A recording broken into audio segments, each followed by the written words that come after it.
একটা যদি অমুসলিম আজকে যদি বলে যে ভাইজান আমি কালেমে শাহাদাত পাঠ করতে চাই, এখন এই ইসলাম ধর্ম গ্রহণ করেছে ডাক্তার জাকির নায়েকের ধরেন কোনো বক্তব্য শুনে, আর ওই নবমুসলিম বলেছে আমিন, ইমাম নামাজে সালাম ফিরানোর শেষে কে রে কে কোথা থেকে আসলি? আমরা হচ্ছে আসল হাক্কানি হানাফি। তো কি হানাফি বলে কি বলে না ভাই? আবার বলছি, কষ্ট পায় না, কষ্ট দেওয়ার জন্য বলছি না, বুঝেন বিষয়টা। আত্মাহারিক টিভি, ওহির আলোয় উদ্ভাসিত জীবনের জন্য। একটা যদি অমুসলিম আজকে যদি বলে যে ভাইজান আমি কালেমে শাহাদাত পাঠ করতে চাই, ইসলাম ধর্ম গ্রহণ করতে চাই, উনি ইসলাম ধর্ম গ্রহণ করবে, তখন কোথায় যাবে? ইসলাম ধর্ম তো গ্রহণ করেছে, বেশ ভালো কথা। এখন এই ইসলাম ধর্ম গ্রহণ করেছে ডাক্তার জাকির নায়েকের ধরেন কোনো বক্তব্য শোনার পরে ডাক্তার জাকির নায়েকের একটা বক্তব্য আছে, দেখবেন মুসলিম উম্মার একতা। এই বক্তব্যের মধ্যে তিনি প্রায় 1 ঘন্টা আলোচনা করার পর তিনি বলছেন যে সালাতের মধ্যে সহিহ বুখারী 780 নম্বর হাদিস, জোরে আমিন বলতে হবে। 780, 81, 82, 83 ডাক্তার জাকির নায়েক বলছেন ডান হাত বাম হাত ডান হাতের উপর রেখে আলা সাদরিহি, বুকের উপরে বাঁধবেন। আবু দাউদ 759, সহিহ খুজাইমা 479। তিনি এই আলোচনা শুনে একজন অমুসলিম নতুন ইসলাম নিয়ে এসেছেন, ইসলাম কবুল করেছে।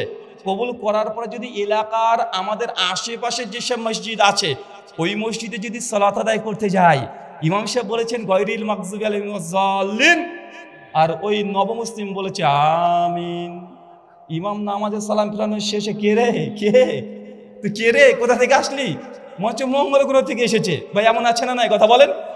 আমিন বলার জন্য হাজার হাজার যুবকদেরকে মসজিদে ইমাম সাহেব, খতিব সাহেব, এলাকার সমাজের মানুষ তাকে পিটিয়েছে, এর দৃষ্টান্ত আছে না নাই? এখন কোন নবমুসলিম যদি আমিন বলে তাকেও বিপদে ফেলে দেয়, ও বিপদে পড়ে যায়। ইমাম সাহেব তখন বলে যে কি ব্যাপার, তুমি নতুন নবমুসলিম হয়েছো না? জি আলহামদুলিল্লাহ। যে মাশাআল্লাহ, আল্লাহ তোমার জাহান্নাম থেকে বাঁচিয়েছে। তবে ভাইজান দেখো, তুমি যে মুসলিম হয়েছে এত কিছু তো বুঝবে না। আসলে আমাদের ইসলামের মধ্যে 4টে দল আছে, 4টে মাযহাব আছে। এই 4 মাযহাবের মধ্যে যদি এক মাযহাব না মানো তুমি কিন্তু জাহান্নামে যাবে। আবার লোকটা হাঁটাটা আরে বলে কি রে ভাই, আরে আমি অমুসলিম থেকে মুসলিম হয়েছি জাহান্নাম থেকে বাঁচার জন্য। হুজুর আবার কি বলে যে ইসলামের মধ্যে 4টে দল আছে, এই 4-এর মধ্যে এক মাযহাবে যদি না যায় তাহলে আমাকে আবার জাহান্নামে যেতে হবে। ও তো ভয়ে তো বুক মানে হার্ট অ্যাটাক করার মতো অবস্থা। বলছে হুজুর তাহলে কি করবো? বলছে একটা মাযহাব মানতেই হবে। তো হুজুর কোন মাযহাব মানবো? তো বাংলাদেশে আছে হানাফি মাযহাব। আমি নাম নিয়ে কাউকে অপমান করতে চাচ্ছি না চাচা, আমি জানি আপনার কষ্ট হবে, কিন্তু বোঝার চেষ্টা করেন, এটাই রিয়েলিটি, বাস্তবতা। ইসলামকে আজকে আমরা কোথায় নিয়ে চলে গেছি, কোথায় নিয়ে চলে গেছি। এখন উনি বলছেন যে তাহলে হানাফি মাযহাব বেশি, আলহামদুলিল্লাহ হানাফি হয়ে যাও। এখন হানাফি হয়ে গেছে। কিছুদিন পর বাংলাদেশের জগৎ বিখ্যাত বক্তা, আমি নাম তার নিলাম না, উনি চিৎকার মেরে বলছে যে ব্যক্তি বলে নবীজি মাটির তৈরি সে কাফের, সে জাহান্নামী, তার বউ অটো তালাক। ভাই বাংলাদেশে ফতোয়া আছে না নাই? আছে না নাই? আর এই ফতোয়া আছে। ওই বাচ্চারা নবমুসলিম, ও তো শুনেছে তার মসজিদের খতিবের কাছ থেকে যে নবীজি মাটিরই তৈরি, আর এটাই সে বিশ্বাস করে, অত শত তো বুঝে না। কিন্তু ওই বক্তা তখন রাত্রিবেলাতে চশমা পরে বক্তব্য দিয়ে বলছে যে ব্যক্তি বলবে নবীজি মাটির তৈরি সে কাফের, জাহান্নামী, ইহুদির দালাল, তার বউ অটো তালাক। বেচারা শুনে তো ভাবছি কি রে ভাই, এ তো আমি বলি, আমার হুজুরের, আমার মসজিদের হুজুরও বলে। হুজুরের কাছে গিয়েছে, হুজুর এখান থেকে বক্তব্য শুনেন। তো ইনি যে বলছে নবীজি নূরের তৈরি, কিন্তু আপনি বলেছেন মাটির তৈরি, কোনটা ঠিক? ইনিও তো হানাফি, আমরাও তো হানাফি, তো দুই হানাফি, দুই কোয়ালিটি কেন? উনি তখন বলছেন যে বাবা আসলে আমাদের হানাফিদের মধ্যে 4টে ভাগ আছে। কয়টা ভাগ? 4টে ভাগ আছে।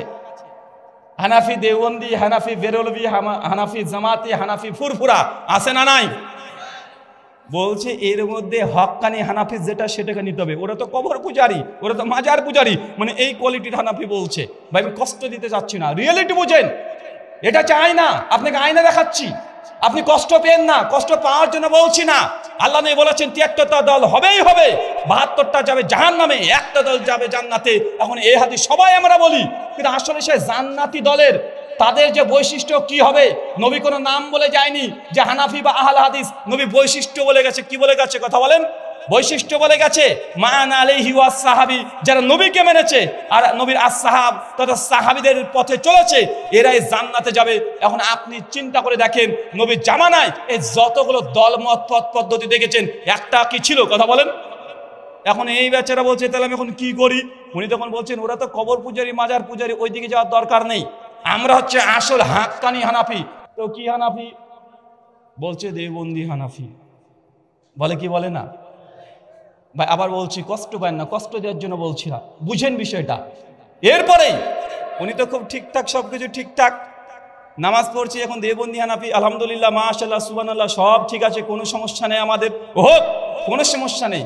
কিছুদিন পর পাশের মসজিদে তাবলিগ জামাত এসেছে, এসে তখন বলছে মাগরিবের পরে, শুনুন বাদ মাগরিব ইমান এবং আমলের কথা হবে, আপনারা সকলে বসে যাবেন, ইনশাআল্লাহ অনেক ফায়দা হাসিল হবে। আসে কি আসে না কথা বলেন? এখন ও বেচারা করেছে কি, নতুন নবমুসলিম হয়েছে, বেশ ভালো মাশাআল্লাহ, দিনের প্রতি টান আছে, মহব্বত আছে, ও তখন বসে গেছে। একটু পর তখন যিনি তাবলিগ জামাতের আমির, উনি তখন বলছে, বাবা তুমি শুনলাম নতুন নবমুসলিম হয়েছ? হ্যাঁ জি উস্তাদ, নতুন নবমুসলিম হয়েছি। তো বাবা নিজে জাহান্নামের আগুন থেকে বাঁচতে হবে, মানুষকে জাহান্নামের আগুন থেকে বাঁচাতে হবে, এই জন্য তোমাকে চিল্লাতে যেতে হবে, মানুষকে দাওয়াত দিতে হবে, মানুষকে দিনের পথে আনতে হবে। নতুন নবমুসলিম, তার ইমানি জজবা আলাদা। বলছে ঠিকই তো বলছে। তো হুজুর এখন কি করতে হবে? বলছে তোমার নামটা কিন্তু এক চিল্লা লিখে নিলাম। ঠিক আছে লিখে নেন, গোটা জীবন তো দিয়েছে ইসলামের জন্য, এক চিল্লার কি? নাম লিখে দিয়েছে। কিছুদিন বেচারা চিল্লায় চলে গেছে, জুব্বা হাব্বা তসবিহ তাহলিল করে উনি চলে আসছেন। এসে তখন পাশের মসজিদে নামাজ পড়তে শুরু করেছেন। ওই মসজিদের ইমাম তো বলছে, বাবা তুমি তো নবমুসলিম না? হ্যাঁ হ্যাঁ উস্তাদ আমি নবমুসলিম। আচ্ছা তুমি এই তাবলিগে গিয়েছিলে না? জি জি জি জি উস্তাদ তাবলিগে গিয়েছিলাম। তো কোন তাবলিগ? সাতপন্থী না জুবাইর পন্থী? বাংলাদেশে আছে না নাই কথা বলেন? কোন তাবলিগ গিয়েছো? বলছে আমি তো সাতপন্থীতে গেছি। বলছে আরে ওটা তাবলিগ না, ওটা জাহান্নামের রাস্তা।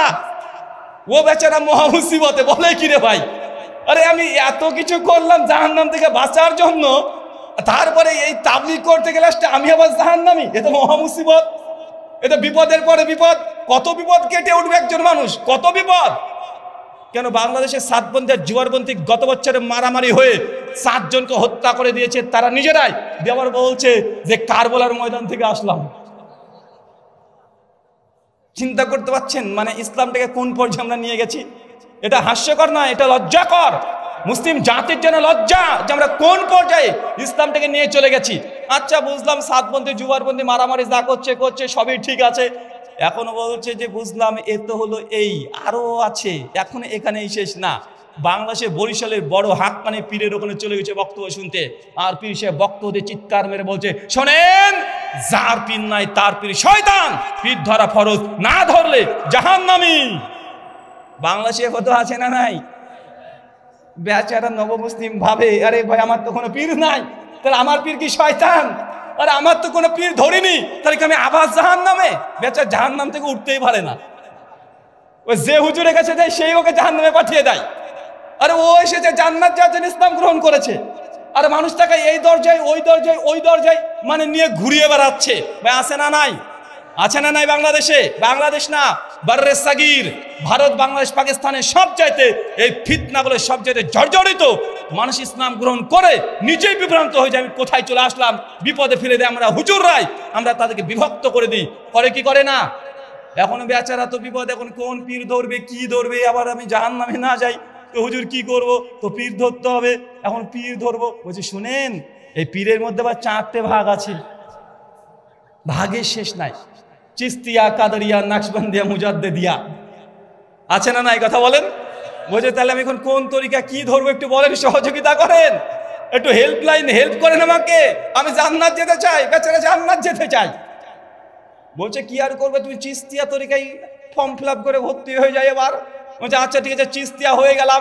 উনি আবার বলছে শুধু চিস্তিয়া হলে তো হবে না বাবা, চিস্তিয়ার মধ্যে 6টা দল আছে। চিস্তিয়া সাবেরিয়া আছে না, বাংলাদেশে তো এটাই বেশি চলে। চিস্তিয়া সাবেরিয়া আছে, তো আবার চিস্তিয়া সাবেরিয়া মানে দলের পর দল হয়েছে চিস্তিয়া সাবেরিয়া।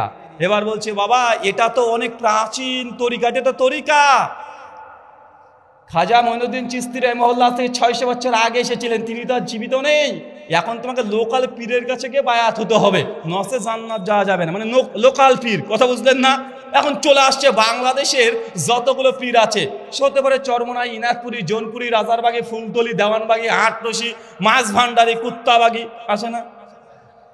এখন এদের কাছে যেতে হবে। আমার প্রশ্ন রে ভাই, একটা ইসলাম কালেমা একটা, আমাদের কোরআন একটা, কিবলা একটা, সর্বশেষ নবীও একটা, আল্লাহও একটা, আর সেই এক ইসলামকে দলে দলে ভাগ করে মানুষকে বিভ্রান্ত করে দিচ্ছে যে কোথায় কি করবে।